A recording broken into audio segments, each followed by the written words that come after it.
चलिए अब हम देखेंगे सामग्री नियंत्रण के उद्देश्य। क्या उद्देश्य है सामग्री नियंत्रण के? तो देखिए, सामग्री नियंत्रण की आवश्यकता निम्न कारणों से होती है। पहला है सामग्री की सुलभता, अवेलेबिलिटी ऑफ मटेरियल्स। ठीक है, कारखाने में सभी प्रकार की सामग्री निरंतर सुलभ होनी चाहिए, मतलब अवेलेबल होनी चाहिए, है ना। जितने भी प्रकार की सामग्री की आवश्यकता एक वस्तु के उत्पादन के लिए कंपनी को होगी, वो सारी सामग्री निरंतर क्या होनी चाहिए, अवेलेबल होनी चाहिए, सुलभ होनी चाहिए, ताकि उत्पादन निरंतर रूप से जारी रहे। उत्पादन रुके ना, बल्कि निरंतर रूप से वो जारी रहे। वह सामग्री की कमी के कारण रोकना ना पड़े।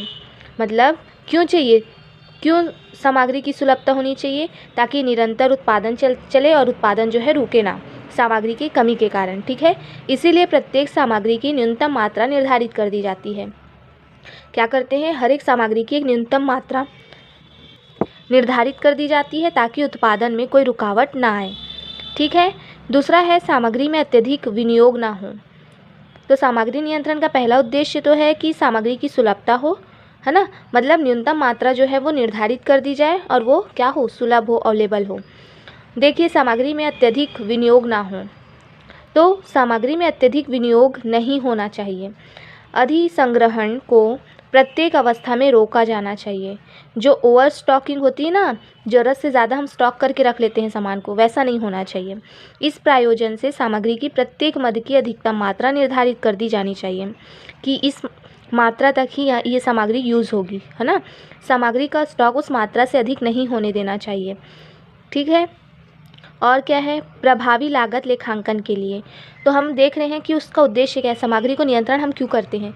ताकि उसकी जो अवेलेबिलिटी है मटेरियल की, है ना, वो क्या हो, बनी रहे, उत्पादन रुके ना। इतना मटेरियल तो आपके पास हो कि आप उसे उत्पादन में यूज़ कर पाओ, लेकिन उससे ज़्यादा भी आप क्या करो, मटेरियल पे जो भी सामग्री है उस पर विनियोग ना करो, इन्वेस्ट ना करो। ठीक है, जितना आपको ज़रूरत है उतना ही रखो, उससे ज़्यादा मत रखो। ठीक है, देखिए थर्ड पॉइंट है हमारा प्रभावी लागत लेखांकन के लिए। तो लागत लेखांकन की उपयोगिता तभी सिद्ध हो सकती है जबकि सामग्री लागत पर प्रभावी नियंत्रण रखा जाए। तो प्रभावी लागत लेखांकन के लिए का मतलब क्या है, कॉस्ट को अगर आप क्या करना चाहते हो, कॉस्ट लिख रहे हैं ना हम, जो भी खर्च हो रहा है कंपनी का, वो एक सिस्टमेटिक वे में क्या कर रहे हैं, हम उसका लेखा कर रहे हैं। तो कॉस्ट को नियंत्रित करने के लिए हम क्या करते हैं, सामग्री की कुल लागत को कम करने का प्रयास करते हैं ना। तो प्रभावी लागत लेखांकन के लिए भी ये उपयोगी है। लागत लेखांकन की उपयोगिता तभी सिद्ध हो सकती है जबकि सामग्री लागत पर प्रभावी नियंत्रण रखा जाए। सामग्री की लागत पर नियंत्रण रखा जाए, क्यों? क्योंकि सामग्री की लागत कुल लागत का ही एक महत्वपूर्ण अंग है। जो सामग्री की लागत लगेगी उसी के अकॉर्डिंग कुल लागत उसका तय किया जाएगा, है ना। न्यूनतम क्षय क्या है, मिनिमम वेस्टेज। तो सामग्री को हम नियंत्रण इसलिए करते हैं, सामग्री का नियंत्रण, ताकि ज़्यादा जो मटेरियल है हमारा वो वेस्ट ना हो। ठीक है, तो सामग्री नियंत्रण की सहायता से सामग्री के संग्रहण तथा निर्गमन में होने वाली बर्बादी को रोका जा सकता है। सामग्री के संग्रहण तथा निर्गमन की उचित तथा वैज्ञानिक पद्धति सामग्री के क्षय को कम कर देती है। अब देखिए, गबन या चोरी रोकने के लिए जो भी गबन करते हैं ना, ज़्यादा मटेरियल देके क्या करते हैं, उसे चोरी कर लेते हैं। ठीक है, या ये दिखाते हैं कि ज़रूरत से ज़्यादा मटेरियल यूज़ हो रहा है लेकिन होता नहीं है। तो वही इसमें दिया गया है कि सामग्री नियंत्रण की प्रभावी व्यवस्था से सामग्री के गबन तथा चोरी को रोका जा सकता है। इसीलिए हम क्या करते हैं, सामग्री नियंत्रण करते हैं। और क्या है, सामग्री को बर्बादी तथा अप्रचलन से बचाने के लिए। तो देखिए, सामग्री को बर्बादी एवं अप्रचलन से रोका जाना चाहिए।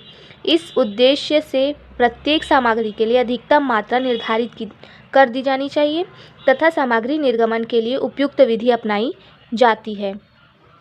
ठीक है, तो इसमें सामग्री को बर्बाद होने से या अप्रचलन से रोका जाए, इसीलिए हम सामग्री नियंत्रण करते हैं। ठीक है, और देखिए प्रबंधकों को सूचना।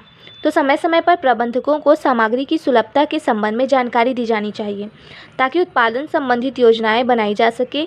यदि सामग्री नियंत्रण की उपयुक्त विधि का प्रयोग किया गया है तो इस प्रकार की सूचना स्टोर कीपर द्वारा दी जा सकती है। राष्ट्रीय क्षति रोकने के लिए तो सामग्री नियंत्रण की सहायता से सामग्री की क्षति या बर्बादी को रोका रोककर न केवल संस्था को बल्कि राष्ट्र को भी लाभान्वित किया जा सकता है, क्योंकि इससे सीमित साधनों का समुचित उपयोग संभव हो जाता है। तो ये हो गया हमारा जो मटेरियल कंट्रोल के ऑब्जेक्टिव कौन कौन से हैं, उद्देश्य क्या है उसका। ठीक है, आगे हम देखेंगे प्रलेख, प्रपत्र, ये सब होता क्या है। ठीक है।